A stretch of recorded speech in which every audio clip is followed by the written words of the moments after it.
it. You can put it on the board. Welcome to the Sports Circus. I'm your Ringmaster Sal, live from Las Vegas in the AMP TV studio, AAMP.TV. Today's show is brought to you by UppercutChops.com. Check out their tasty selection of all-natural, dry-aged, USDA Prime Angus and Wagyu steaks and chops. Wait till you see their best-in-class New York steaks, the filet mignon. Of course, the king of all, those cowboy cut and tomahawk cut ribeyes. Boy, I got to tell you, those are the best damn steaks I've ever had. As a matter of fact, try out those burgers. The Prime Angus and Wagyu burgers. The big behemoth half-pounders. Probably the best you'll ever have as well. Shop from the comfort of your own home at UppercutChops.com. That's www.UppercutChops.com. Or on your mobile device. Or if you want to give a call, go ahead and find out what's for dinner. 702-799-9935. 702-799-9935. Again, 702-799-9935 for UppercutChops.com. All right, and a big welcome in everybody listening in on our CBS, NBC, and Fox Sports affiliates from coast to coast. Magic 97.9 FM right here in Las Vegas, Cox, Comcast, Spectrum, Frontier, Well Cable TV, as well as hotel television in over 500,000 rooms, gaining about 4 million impressions per hour. In fact, we're here with a very special guest. Everybody else on Instagram, Facebook, and AMP TV, guess what? We're going to let him introduce himself. Go ahead. I am Billy Hayes, and I'm very happy to be on the show, Sal. All right, Billy. For those people that don't know who you are, you happen to be a New York Times best-selling author for an Academy Award-winning film, and that would be Midnight Express. Indeed. Tell everybody about your experience in writing a book. How the hell does this even happen in the first place? I actually went to Marquette University's journalism school. I had always wanted to be a writer my whole life because you dress the way you like and nobody tells you what to do. Problem is, you have to write. Actually, my hero was Jack London, and I went out into the world to experience life and gain adventure like Jack, so I could write books. Surprise, surprise, I gained a bit more experience and adventure than I'd planned on when I was caught at the Istanbul airport, October 7th, 1970, with 2 kilos of prime Turkish hashish taped under my arms. That's cannabis, by the way. And then eventually received a life sentence in prison, spent 5 years in a Turkish prison, and then got very desperate and very lucky and managed to make an escape. It was strange because it was a highly publicized escape. When I stepped off a plane at Kennedy Airport, there were 100 shouting reporters with lights and cameras and people asking questions. Billy, what's it like to be home? I don't know. I just got here. I haven't even seen my mom yet. But it led me to writing Midnight Express, the first of my 4 books. And I wasn't even finished writing the original Midnight Express when I was contacted by some folks in Hollywood, a gentleman named Peter Guber, who decided he wanted to make a movie out of this, which was kind of mind-blowing. After 5 years in prison, my big media event was having the guards bring a couple of letters to the door once a week. And now suddenly I'm on TV on all the stations. I'm writing a book about this, and they're making the book into a movie. All rather bizarre for me. It was wonderful, but it was a very strange transition back into life. That is one hell of an experience. I mean, life in prison. Imagine being told you will spend the rest of your life in prison. Folks, everybody listening in right now, I don't care whether you're listening in Las Vegas, right here in Las Vegas, or Honolulu or Atlanta, whatever the hell it is. If you woke up and you heard, oh, by the way, you're going to spend the rest of your life in prison, what's the first thing that goes through your head when you hear that? Shock. The fact that it was happening was so bizarre. I'd been in jail for more than 4 years, and I was actually supposed to go free. I was counting out the days on my calendar, 56, 55, 54 days prior to going free. The Turkish High Court in Ankara reversed my sentence. The pressure was on them from Richard Nixon to the start of the war on drugs. And Nixon pressured the Turkish government and everybody else that the U.S. aided, which was everybody back then especially, to increase the drug penalties. And what the Turks did was they showed the U.S. government that they would increase their drug penalties by putting fools like me and unfortunately a couple of American women and a guy all whom received life sentences after mine, to show the US government they were enforcing drugs. And that's what happened. Instead of going free in 54 days, I was looking at the rest of my life in prison. Well, think about this. Now, we've seen a lot of athletes. Now, yes, it is a sports show, folks. So guess what? There's a sporting aspect to this, I promise. But think about the idea that, look, we have all these professional athletes. And I talk about this tirelessly, where this one plays this sport. And guess what? Because he's privileged, he's an athlete, he gets preferential treatment and this kind of crap and whatever. So they can go back and play theirs. And here's a perfect example. Here's Deshaun Watson. Deshaun Watson did not get arrested for anything. He did not get indicted for anything, whatever. However, there were 30 women that were paid off by the Houston Texans on his behalf. And imagine the idea that because this guy, in my opinion, I could say that, because this guy is an athlete, well, he was given preferential treatment. In my opinion, I think it's complete and utter BS. And he gets to go on his way in the sporting world, whereas you did not get to go on your way, with the exception of your own heroics, because you were a regular guy. Right. Well, Brittany Griner is the same situation. She's a world-class star, but she's in prison now in Russia. I don't know. I've been talking about her. Various folks have asked me what I would say to her and her family. At this point, there's not much you can say other than I hope things work out for you, because I think she's going to be there a while. As a political pawn, she may get traded back for some Russian arms. For the merchant of death. Exactly. But, I feel for her and her family only because I'm looking at it from a very personal point of view. As an athlete, I think she has control over herself in a way that non-athletes don't, in terms of your body and your mind. And my advice is, in prison, you have no control over anything except yourself. And I did yoga in jail. Literally, yoga saved my life in prison. It still does. I was always an athlete. I'd always done sports and such. But having yoga when I got into prison where I needed it, yoga helps you control yourself and your emotions. And that's what you mostly need to do in jail, because you don't control anything else except yourself. Things happen. We decide what they mean and whether we're going to allow them to affect us or not. Well, the thing back with Brittany, and this is the thing that bothers me. She played ball over there for years, and she was a champion over there. She knows the rules. Yes. And you can't say, oh, I didn't know. That's a bunch of BS. She knew exactly what she was doing. It is what it is. You've got to know the rules of the country, especially when you've been there as a professional athlete for 4 or 5 years, whatever the hell it is. I agree. She knew what she was doing. It is what it is. She knew what she was doing, and she hates the country from a standpoint, well, there's no, and I say this because it's my opinion, there's no place for the national anthem or the U.S. flag, the American flag, in the WNBA. What the hell is she saying? And now she wants to be rescued from the country that she seemingly doesn't like? What kind of crap is that? Well, she made a mistake for sure. The fact that she'd been there before and she knew that Russia has terrible drug laws. I mean, draconian drug laws. But that's Russia. That's not on us. Knowing that, she said she made a mistake and packed quickly and left her vape in the bag.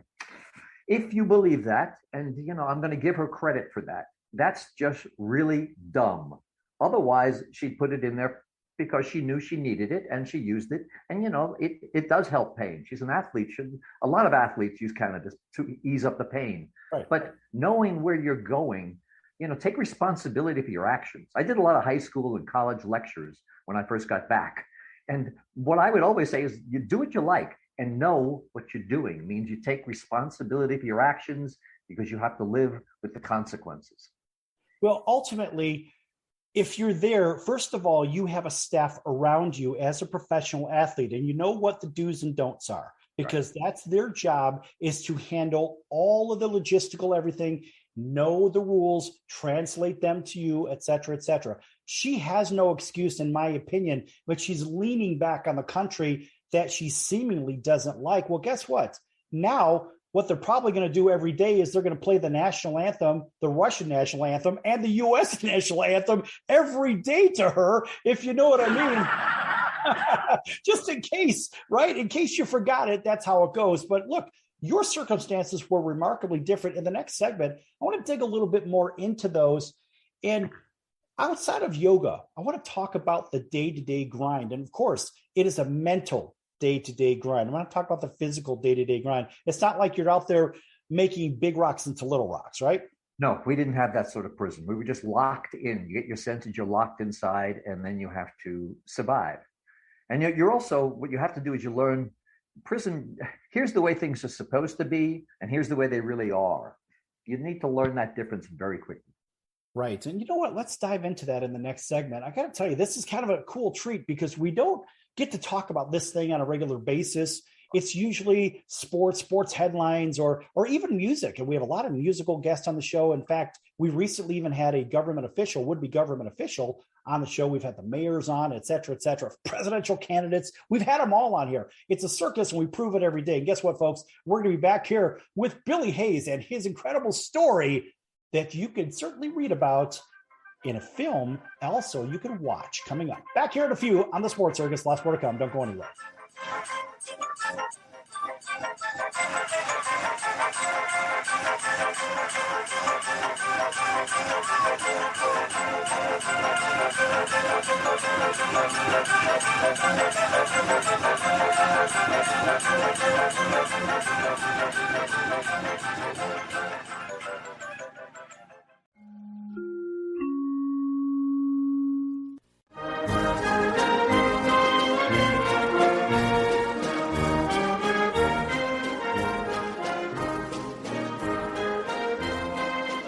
Welcome back to the Sports Circus. I'm Roy Firestone. Now it's time to throw it back to Sal. My favorite one had to do with the Green Bay Packers. And I love the fact that they dealt off Ty Montgomery because of a blown assignment. Green Bay isn't Green Bay unless they have a good running game. Then they can win 10 Super Bowls. The fact is, you don't have a running game. You've got 70% passing, and that's not where Aaron Rodgers needs to be. He needs to be in a position where he's got a running game to offset the passing game and so forth. I like the move. Green Bay didn't have a running game anyway, so all they're doing is saying, we're going to get rid of you because you don't follow instructions. Well, he made one of the most boneheaded plays I've ever seen. There's 2 minutes and 5 seconds on the clock. They traded him on Tuesday. They should have cut him on Sunday night. He shouldn't have been on the plane back to Green Bay. Right, they should have made him walk back to Green Bay. No, it was a terrible play. Now, he's not a stupid guy. He went to Stanford. He's not a dumb guy. He's not a dumb guy, but he doesn't follow instructions. He made a terrible play. The fact is he didn't follow instructions. And you say he's not a dumb guy. His own agenda he put ahead of his team. I agree. Thus, he is a dumb guy. Right or wrong? Wrong. He just got selfish. You're not going to convince me that a guy from Stanford's a dum-dum. No!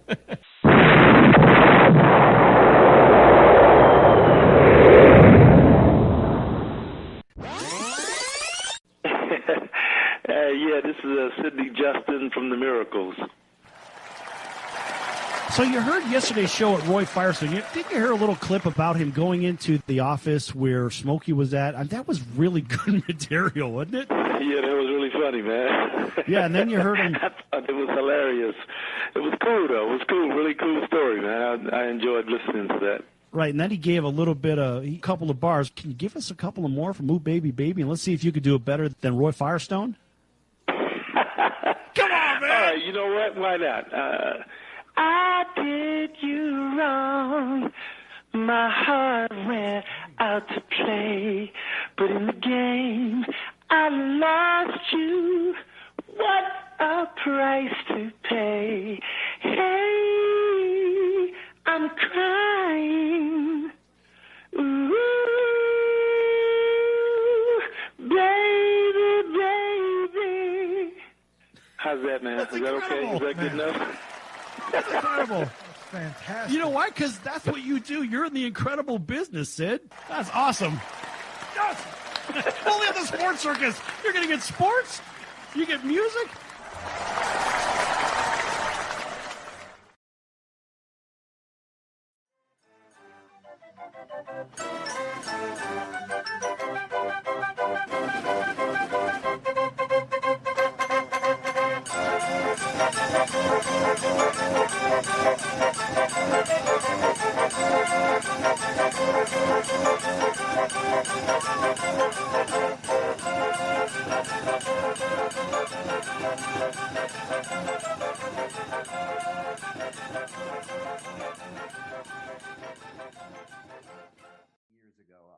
arrested and spent 5 years in prison and was able to escape and wrote several books about it, which we are getting into now. All right. All right, a big welcome back to everybody listening in on our CBS, NBC, and Fox Sports affiliates from coast to coast, including our friends over in Honolulu on CBS Sports 1500 KHKA. That's home of the 49ers, home of the New York Yankees, and the Alabama Crimson Tide.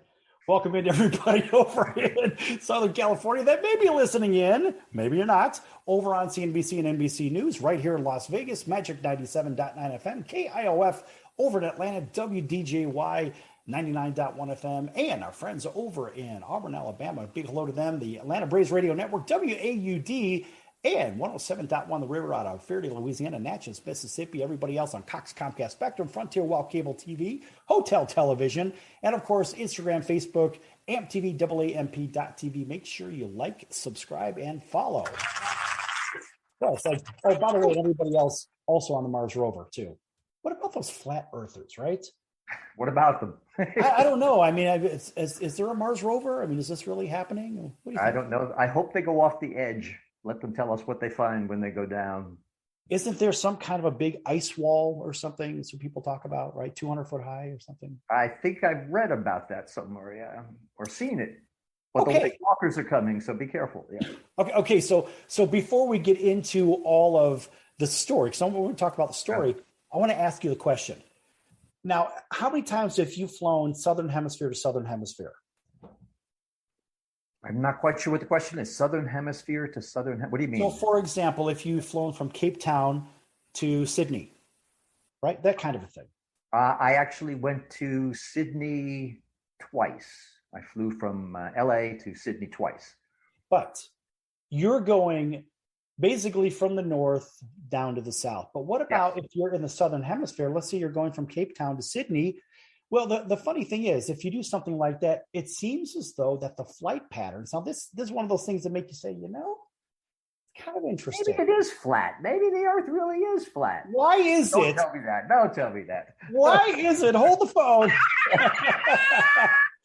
Why is it that every one of these flights, if you're going from Sydney to Sao Paulo, Brazil, or to Buenos Aires, why do you have to fly all the way north and then all the way south? Why is that?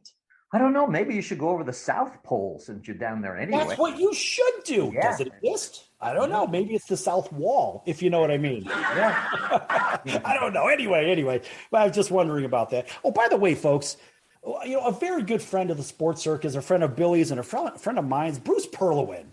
Bruce is the king of pot. He's the king of hemp. He's the king of chaos, right? So if you've seen Hemp Inc. Hemp Inc. is Hemp Inc. and Medical Marijuana Inc. and Marijuana Inc. All that stuff. That's all our friend Bruce Perlowin. In fact, we did a show with him on how convenient April 20th or 420 day, right?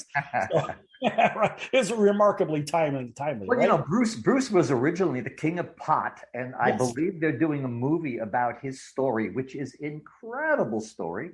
Yeah. And he's got endless tales to tell. For many years, he was the number one smuggler. Then he spent 9 years in prison, which is a whole nother instant. And right now, I think he's putting together his movie, which will be And that movie, The King of Hemp, themovie.com. You can also check out kingofhempusa.com. The funny thing is, Bruce and I go back 25 years, right? I'm sure at some point, either you know of or you've heard of a guy named Spud. Spud's a common friend, seemingly amongst the masses, right? I believe so, yeah. The legend of Spud. Spud's a great guy. But nonetheless, if you're down in Florida, folks, you know who this guy is. He's the master of wheeling and dealing, nonetheless. So, Bruce and I go back a long time. And I remember, look, Bruce was a weightlifter. Yeah. Oh, yeah. So, yeah, I mean, it's still in very good shape. And, of course, this is an athletic show. Just like him being in good shape, you had to be in tremendous shape yourself to be able to go across, 17 miles across the Sea of Marmara? Yeah. In a raging storm. When I escaped in a rowboat, yes, off a prison island, and rowed 17 miles to the mainland of Asia Minor, and then spent the next 3 days running through Turkey and dyeing my hair black in Istanbul, and eventually making my way to the Greek border and swimming across the river into Greece. But again, swimming's not a problem. I was always an athlete. I was a swimmer. I was an ocean lifeguard. So swimming across a river to freedom, I'd swim 1,000 miles if I knew I was going to be free when I hit the other side. And I knew if I could get to Greece, they'd never send me back to Turkey, not for 2 kilos of cannabis, of marijuana. You know, if I killed someone, aside from the moral karmic implications of killing another human being, legally, I'd have to hide out in Uruguay or somewhere. But I knew if I could escape from the Turkish prison and get to Greece, I'm good. And I was. And the Greeks, they treated me very well. Okay, so 2 questions. First, what was 2 keys worth back then? Street money. I got caught on my 4th smuggling trip. I made 3 successful trips, which I couldn't talk about when I got home legally. In fact, I wanted to include them in Midnight Express, in my first book. And my lawyer said, wait. You want to publicly announce you made 3 successful hash trips? I said, yes. He said, the Turkish government, you're an escaped convict. The Turkish government is going to ask for your extradition. The U.S. government is either going to say yes or no. And you want to 3 times tell them, hey, I smuggled. You can't say it. So I literally could not talk about that in Midnight Express, in my first book, which is why the movie that Oliver Stone wrote the screenplay for made a lot of changes. And some of the biggest changes were the fact that all you saw was the bad side of Turkey, which was the prison and my 5 years there and my escape. I actually loved Istanbul. I got along great with the Turkish people. I understand people's objections. I understand Armenians and all the politics that are involved. But as a person, I loved Istanbul. I had a Turkish girlfriend. I made 3 successful trips and then got busted on my 4th trip. Okay. So at that time, what was the key worth? I made about $5,000 for each of my smuggling trips, which doesn't sound like a whole lot of money compared to the risk I was taking. But I was 21, 22 years old. Once I did the first trip, I had $5,000. That's like a fortune to me. Footloose, fancy free. I'm not married. So I did it again. And then I did it again. And then I did it 1 time too many in October of 1970 and got busted. Okay, so let's think about this. Now, at that age, how old were you approximately? I was 22 when I had my first hash smuggling trip in April of 69. I was 23 when I was arrested, and I was 28 when I escaped. I spent 5 years in jail. Well, think about this. For all you would-be Olympic hopefuls out there, right? Whether it's the rowing team, the swimming team, whatever. Now, imagine this guy is rowing a lot of miles for his freedom. So think about this. Now, you think about those Olympic swimmers. Do you think that they're not swimming for their freedom, but what they're swimming for their country? So in another way, it's kind of the same thing, but it's not the same thing. So it's kind of like, look, you're representing your whole country. So why wouldn't you put the same effort in as if you're rowing for your life? I would imagine it's kind of parallel, wouldn't you think? I would think so. I mean, if you're rowing for the Olympics, you're going to put everything you have into it. Otherwise, you're not really an Olympic athlete. And when I was rowing for my freedom, I put everything into it. I was young. I was healthy. I was an athlete. I used to, I played all the sports. I played baseball. I played football. All that kind of stuff. I used to be a marathon runner. So I was in incredibly good shape. And I was really motivated because I'd been in jail for almost 5 years at that point. I needed to get out. I needed to get free or get dead. One way or the other, I was done with prison. Well, that's kind of like the epitome of cabin fever, if you know what I mean. I know what you mean. People have asked me, how was it for you during the pandemic, being all locked down? Like, that must have been hard. It's like, no, lockdown is one thing. Locked up, that's something else. Right. Well, and obviously when you're in lockdown, let's face it, what people know as lockdown, generally, I couldn't leave my house, but I could still kind of go to the store. Yes. Come on. You could walk out the door. I was desperate to go outside at night. In prison, you have to go to court sometimes. And so sometimes they take you in the prison van to the court. And you can look out the windows and see, but you're never allowed out at night in the darkness. And I was desperate to just walk under the stars somewhere, not have to stop at 32 feet when I hit a wall. You know what's interesting is, and as you say this on billyhayes.com, billyhayes.com, folks, check it out. So first, he wrote the best-selling book. then came the Oscar-winning movie because the story was so compelling. The whole, everything that you wrote about, it grabbed the viewing and better yet, it grabbed the listener's audience, right? Because they're listening as they're reading, right? Maybe they're reading aloud. Maybe someone's reading to them. But at the same time, it's like, wow, it was such a groundbreaking book that it had to be made into a film. And guess what happened? How many Oscars? 4 Oscars. Yet the funny thing is, as you had said, I'm going to come back to this when we come back from break. It didn't really win any Oscars for factual accuracy either. Oliver Stone made some changes. That's right. Well, I'll tell you what, let's talk about those changes when we come back from break here on the Sports Circus. Here with the great Billy Hayes. And God, the guy's a poker player. We're going to hear about that maybe in the next segment too. And we're going to hear about bad beats in poker. We've had some poker stars on this show. And guess what? We got another one here. You just don't know it. Back in a few with Billy. Don't go anywhere.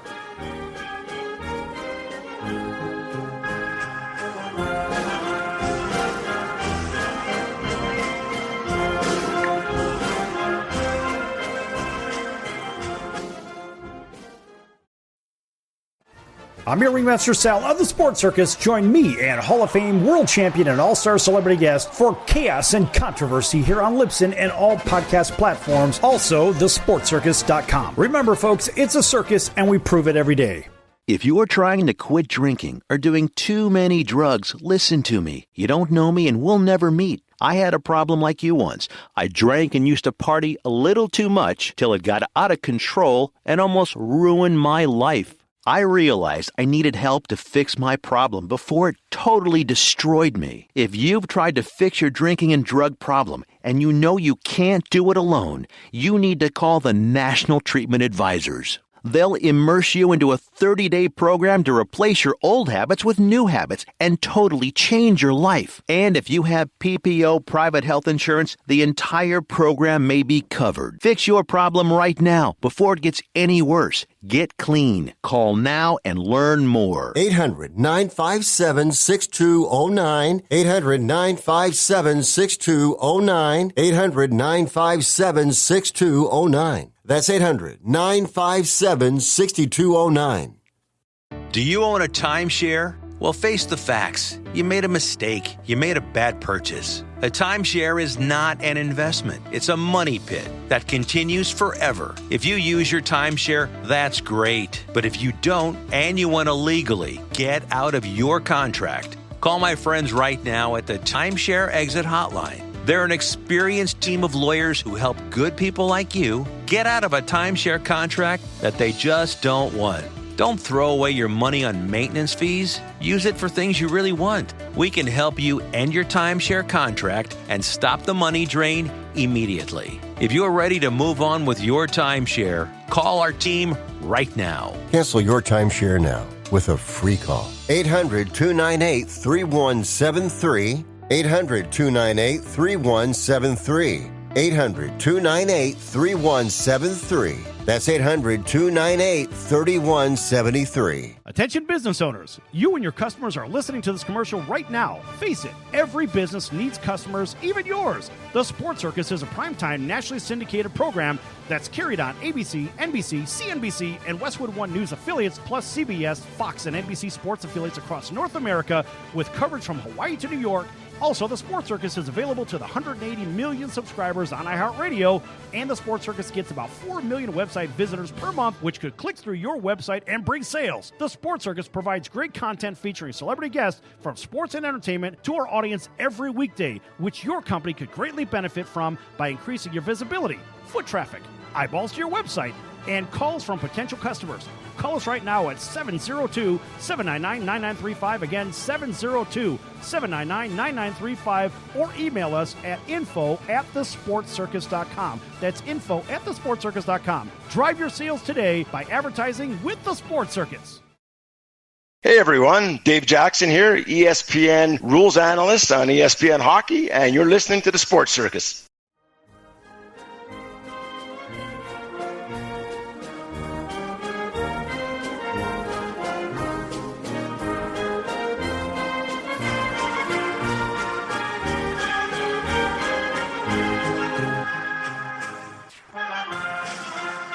Welcome back to the Sports Circus. I'm your Ringmaster Sal, live from Las Vegas in the AMP TV studio, AAMP.TV. This segment brought to you by our friends over at Legal Shield.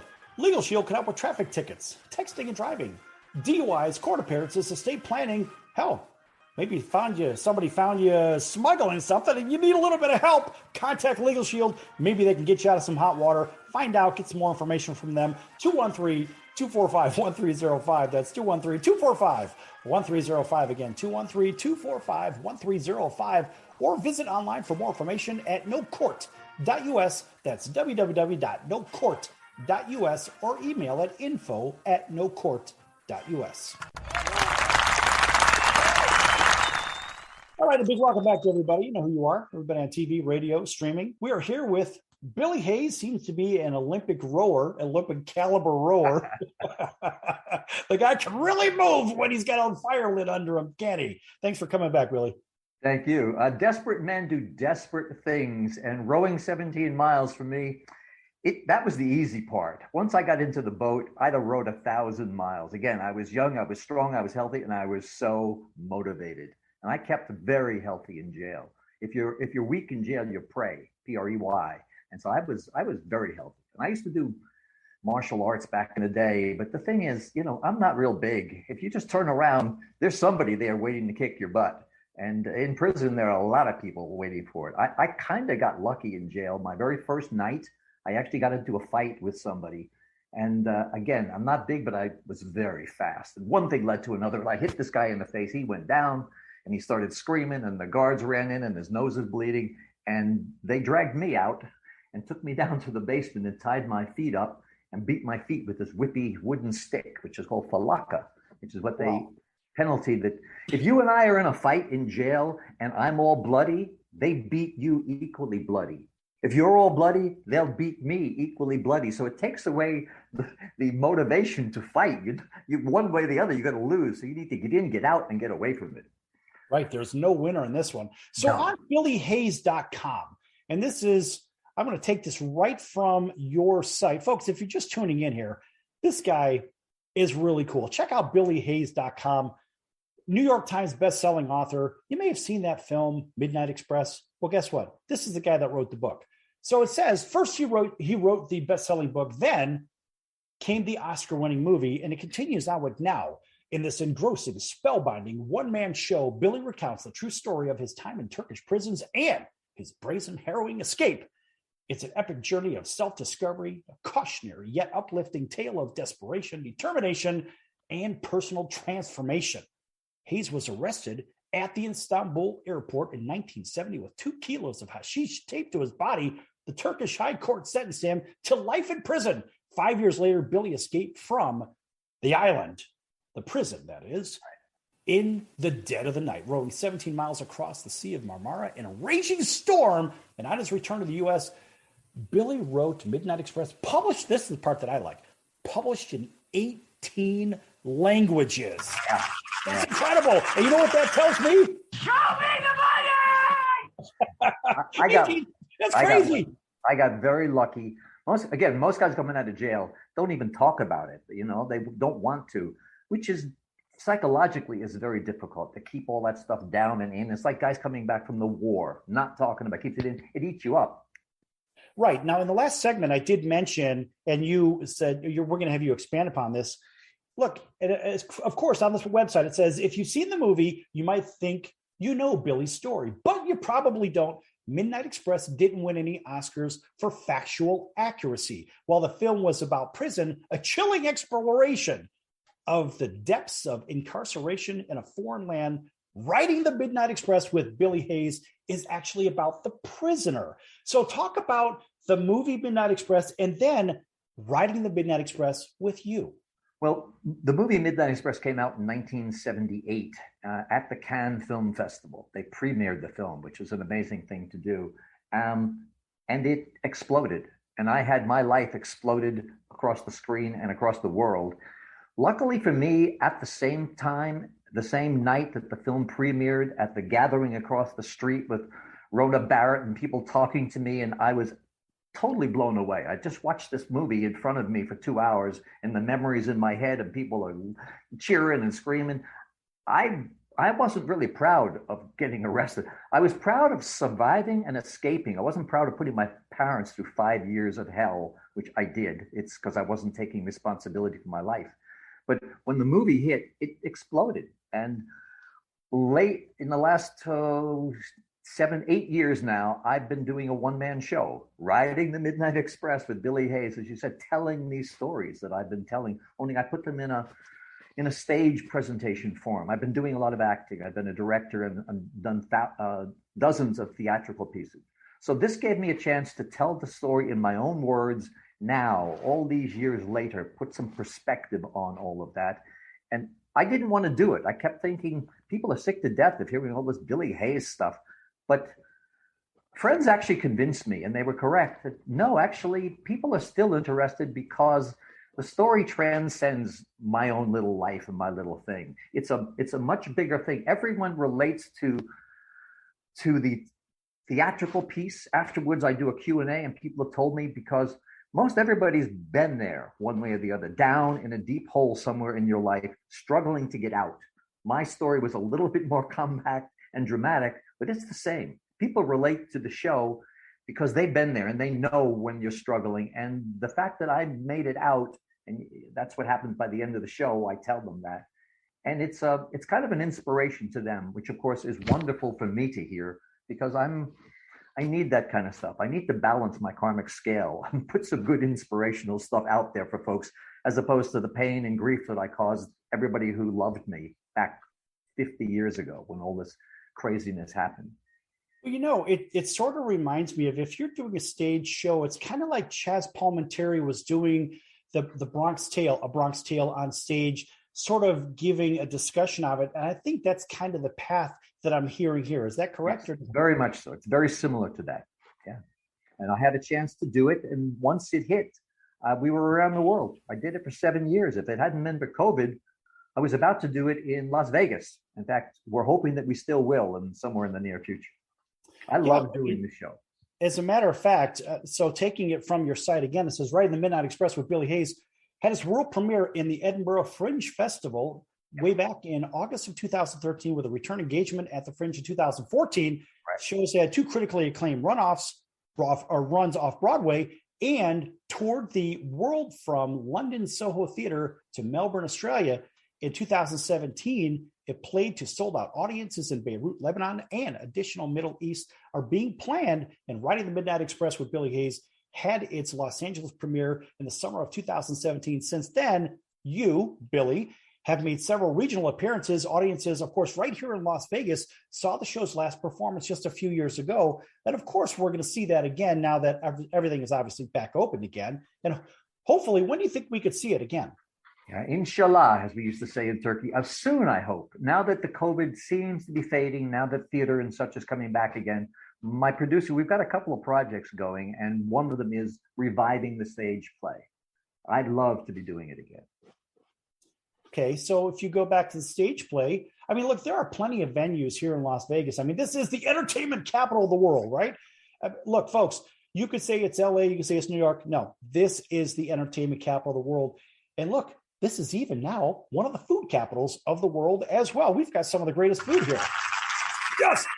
Yeah, it's fantastic. And of course, you being a local guy, just like I'm a local guy here in Vegas, we have a lot of great choices. But guess what? We also have great choices for venues, great choices for sports, for stage shows, which this certainly would be a great stage show, and maybe something in a nice, cozy cabaret environment, and let it grow out from there. What do you think? That's what my show is. It's a smaller venue. This is not Ka or one of those brilliant big shows. It's just one guy on a stool on a stage telling a story. And I play a lot of smaller 100-seat, 300-seat theaters, which is we've done for the last 7 years. And there's a lot of places in Vegas that the show will work. So let's see if we can get this up soon. Well, I'm sure we're going to be able to see that, because we happen to have friends in that business here in Las Vegas as well. Because, hey, let's face it, folks, it's not who you know, it's who knows you. Who will admit they know you? Now, it's not just here in Las Vegas. I think this goes in general. Billy, wouldn't you agree here in our last minute of the segment? Wouldn't you agree that you could say you know somebody, but will they admit that they know you? It depends upon who they are. In my case, when I first got arrested, nobody wanted to know me because drugs, which was what cannabis was. Cannabis is legal now virtually everywhere. It heals people. But back then it was a drug. And it's one of the burdens I put on my dad, this very proud man who had to have everybody around him say, your son is a drug smuggler. Right. Yeah, exactly. It was a real downer. But then again, listen, life changes, everything changes. And look, you've grown from this. But the cool thing is, I mean, look, you've kept yourself in great shape from way back in your 20s to where you're at today. And again, this guy possibly could have competed for the Olympics with that kind of heroic rowing efforts across the sea. I tell you what, in a raging storm on top of it. That's a great part of the film. And frankly, I want to see, if you're the guy in a stool on a stage, I want to see a boat, a rowboat, get kind of moved in here. And then when you're going to break or halftime or intermission, whatever it is, I want you to be rowing off the stage, if you know what I mean. Come on, that's great material. Back here with the rowboat champion, that'd be the great Billy Hayes. Don't go anywhere. We're going to talk a little bit of poker when we come back. That's what comes on the circus. Back with you.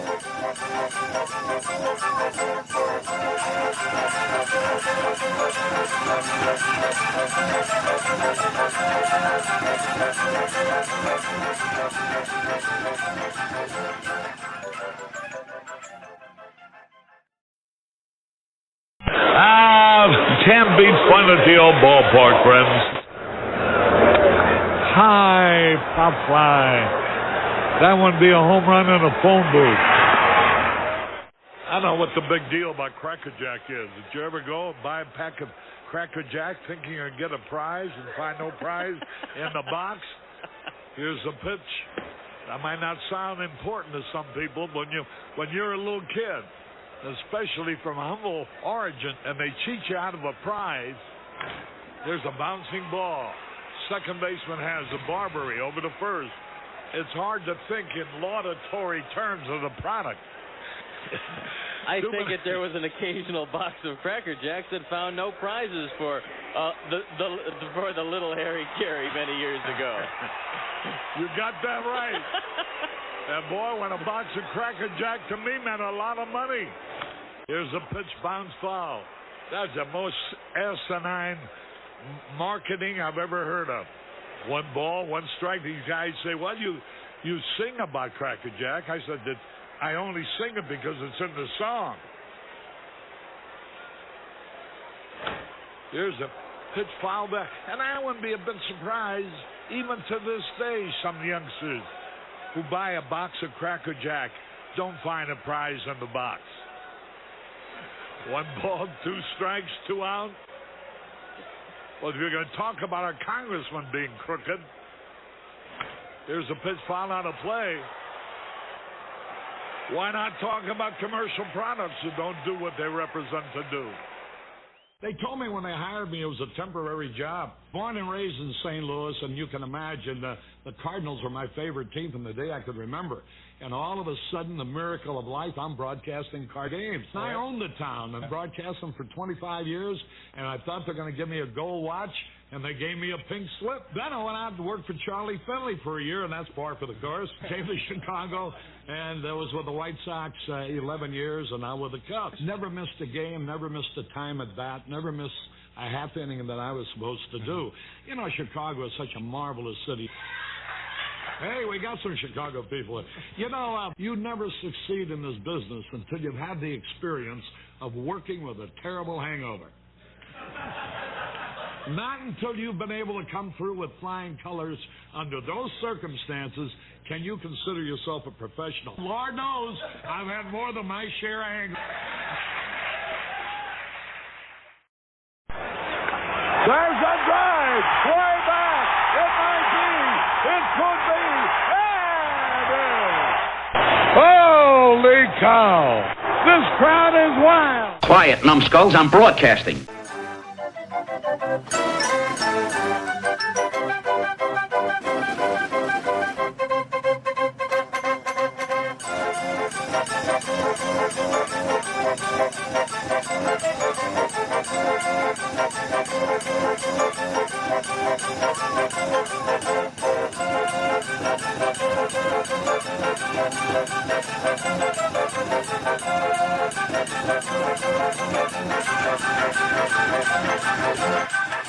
Welcome back to the Sports Circus. I'm your Ringmaster Sal, live from Las Vegas in the AMP TV studio, AAMP.TV. This segment brought to you in part by the College of Southern Nevada Athletics, CSNCoyotes.com for upcoming games and events.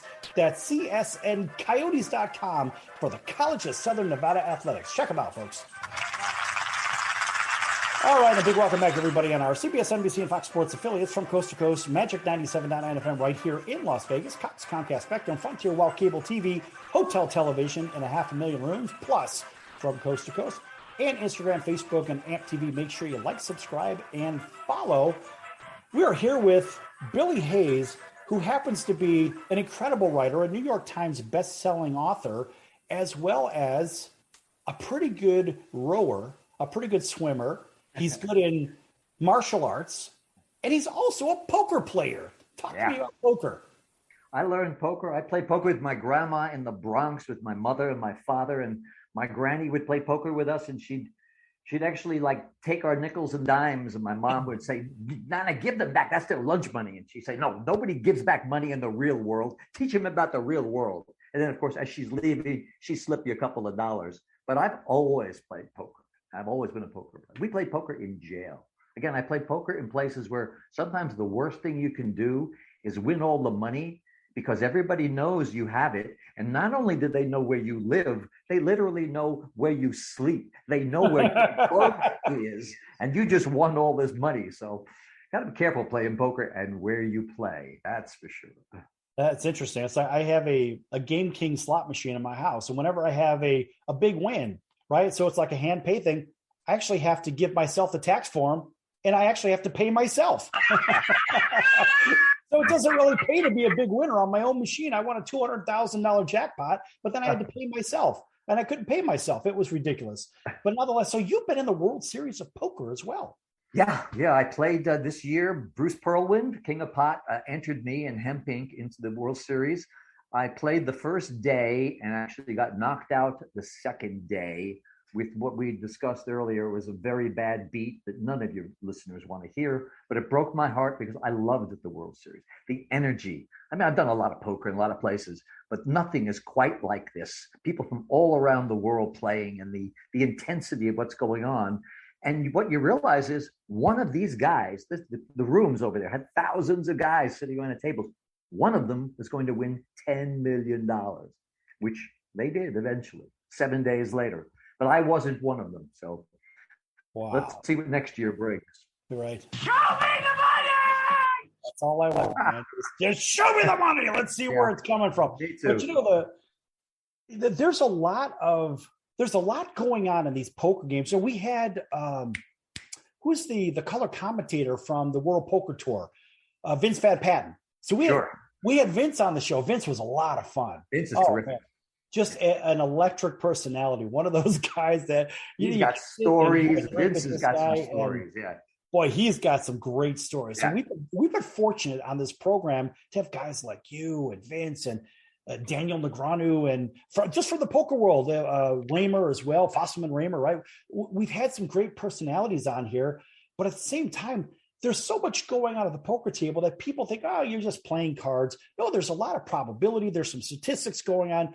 There's psychological profiling going on. So much. What was the part that you love the most about it besides the stacks of money?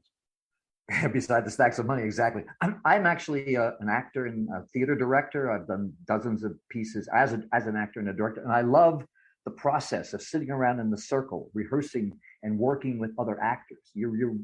If something works, if a scene works, it's like, good, move on because I got 19 more scenes to do that day. If it doesn't work, it's because something doesn't feel right. So you keep working till it feels correct. And when you're playing poker, a lot of that is looking at the other person. You know the number. Everybody knows the numbers. They know how it's played. Then you come down to the other people. And is he telling me the truth or not? And that's what it is. Is he pushing? Is he bluffing or not? And I'm good at reading people. It's kind of like part of, as an act, a lot of actors actually play poker because, well, they got time off in between work and they're good at reading people. And that's the big part of poker. Okay, so they're good at reading people. What if they're wearing sunglasses? You're just looking at body language then, aren't you? I'm looking at body language. You're looking at betting patterns. I also listen to voice very much because I found that if someone says, I'm all in, and that little catch in the throat, I'll put all my money up if that sounds the certain way because they're all in, but that sound in the throat indicates they're bluffing. It's a sound like, I used to be a lifeguard. When you're lifeguarding up in the chair, people are screaming and yelling in the water. But if somebody's really in trouble, the sound they make is so distinct. I got my whistle off, I got my hat off, and I'm going in the water. Well, there's a sound that people make playing poker too. It tells me they're bluffing. And sometimes I'm right, sometimes I'm wrong. So essentially, you could double as a polygraph tester, like the human lie detector. I don't know about that because there's a lot smarter people than me, but I can play poker. Really? Say hello to my new friend. If that's the case, I mean, look, think about this. So you could do a stage show, and then when on your dark days, you could double as a polygraph tester until it's poker time, and then you can play poker. Now, that is one hell of a trio, if you ask me. I've got a career path already set up for you here. I like it. Keep going. I can use it. Yeah, well, I tell you what, I think that's going to keep yourself very busy, and everybody around you will say, well, geez, when are you coming home? What kept me busy during the pandemic was writing my fourth book, which was great because my wife would have gone insane if I didn't have something to do 6-8 hours a day, having me around the house. Tell me about the book.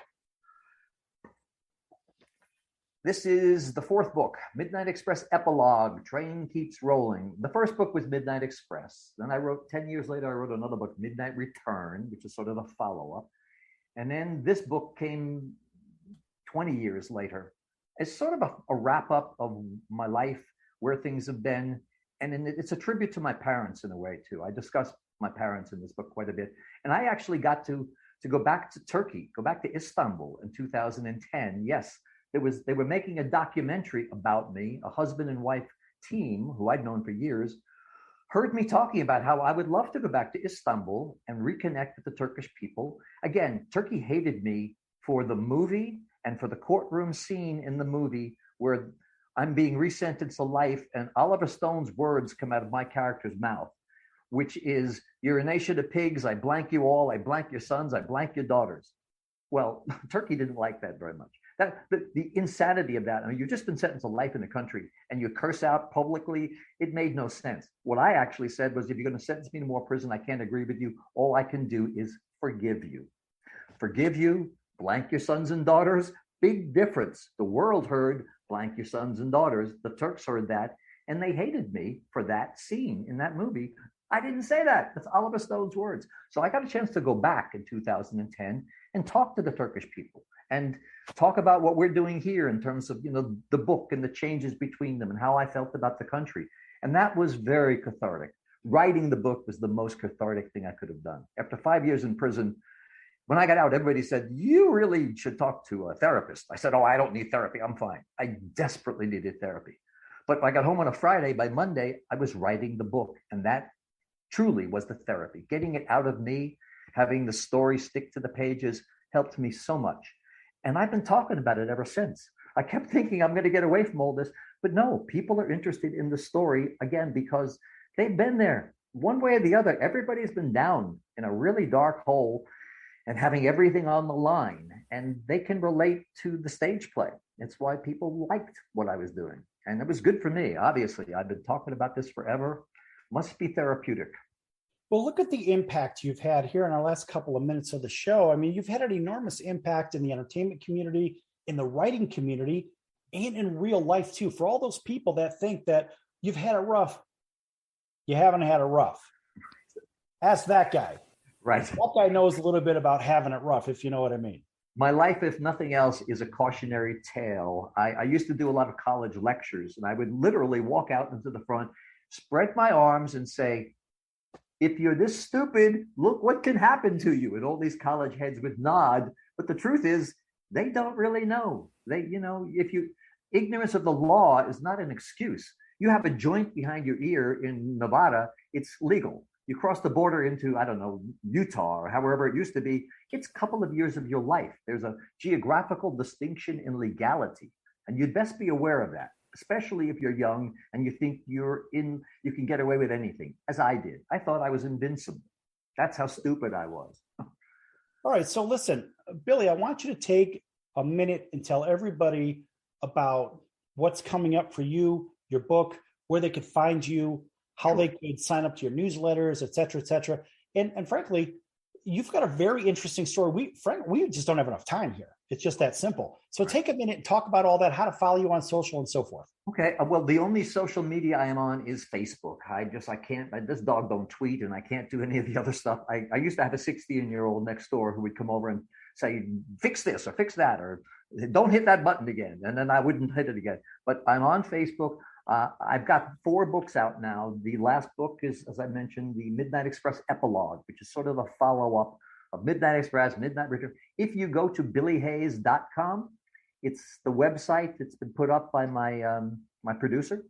I can barely open my own emails, but they've got all the books, they've got the stage play and all the information related to Billy Hayes, which I wish my dad was still alive to see what this has become, because I put him through so much grief. And to see that I'm doing okay now. I've been married for 42 years. That's the best thing I ever did. Not the easiest thing I ever did, but the best thing I ever did. And we're doing a couple more productions. We're trying to do a 6-part miniseries about the real story, not just the one that people see from the movie Midnight Express. And that's up in the wind. We'll see where that comes. And I'm waiting to do my stage show here in Vegas again. I would like to do that very much. All right. That's great stuff. And by the way, a big thanks for our dear friend Bruce Perlwin for putting this together, because it's because of Bruce is why you're here with us right now. And of course, he's got that movie. It's the King of Hemp, the movie.com. Is that not correct? It's either that or it's a kingofpot.com. That was his original title, King of Pot. Then he got into Hemp Inc. and it became the King of Hemp. It's the King of Hemp, the movie.com. Okay, yes, good. That's what it is. And folks, make sure you check that out. Listen, if Bruce is involved, it's going to be ridiculous. We know that. And you've seen him on TV 1,000 times. He's been on Pick Your Favorite Channel. But guess what? This is about Billy Hayes. Make sure you go to billyhayes.com and read everything about this guy. A very cool cat and a fun one here on the circus. Thanks for joining us today, Billy. Thank you so much, Sal. Appreciate it. Yeah, that's good stuff. All right, folks, we're going to see you in about 23 hours right here on your favorite station. And make sure you check the schedule at thesportscircus.com for all of our upcoming guests. And check out our partners on the partners page as well. All right, folks, I'm your Ringmaster Sal. We'll see you in about 23 hours right here on your favorite station. Until then, so long, everyone.